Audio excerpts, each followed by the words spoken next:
আর আজ আমরা দেখলাম এই শিলুয়া চা বাগানে এসে এখানেও চলতেছে এখনো পর্যন্ত 1 পোয়া করে তেল বিক্রি। আসসালামু আলাইকুম দর্শক, আমি ফুকন আহমদ আছি আপনাদের সাথে মৌলভীবাজার জেলা ঝুরি উপজেলা গোয়ালবাড়ি ইউনিয়নের শিলুয়া বাজার থেকে।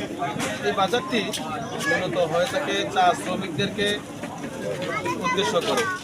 আজকে আসলাম এই বাজারটি দেখাবো আমরা ঘুরে আপনাদেরকে। চলুন আমরা দেখাচ্ছি আপনাদেরকে পুরো বাজারটি ঘুরে।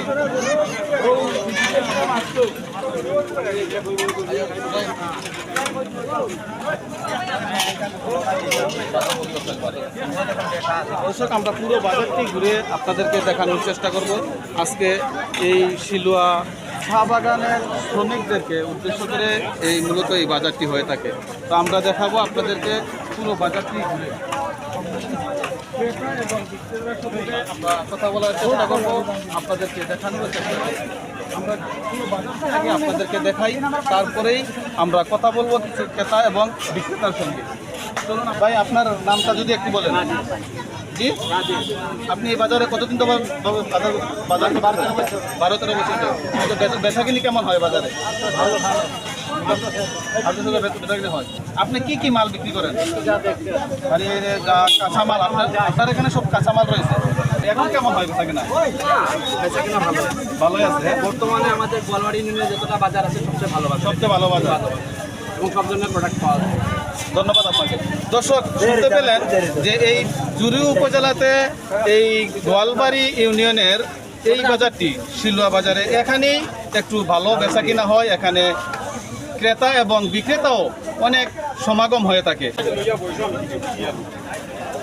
দর্শক, এখানে দেখতেছেন এই ভাই, আমরা 90-এর দশকে দেখেছিলাম এরকম দৃশ্যগুলি, যেমন খোলা বাজারে বসে এরকম তেল বিক্রি করা হতো। এরকম গ্রাম অঞ্চল ছাড়া এখন আর এই দৃশ্যগুলি দেখা যায় না। আমরা একটু কথা বলবো ভাইয়ের সাথে। ভাই, আপনার নামটি যদি একটু বলেন। আপনি এই এলাকার লোকাল না? লোকাল। আচ্ছা, আপনি কত বছর যাবত এখানে বিক্রি করতেছেন? 22-23 বছর হবে। আচ্ছা, আপনি এই যে মাল যারা নিতে আসে, এটাতে কেরোসিন রয়েছে। কারণ আমি বলছিলাম যে সর্বনিম্ন যেমন আপনারা হয়তো 1 পোয়া এরকম কি চলে?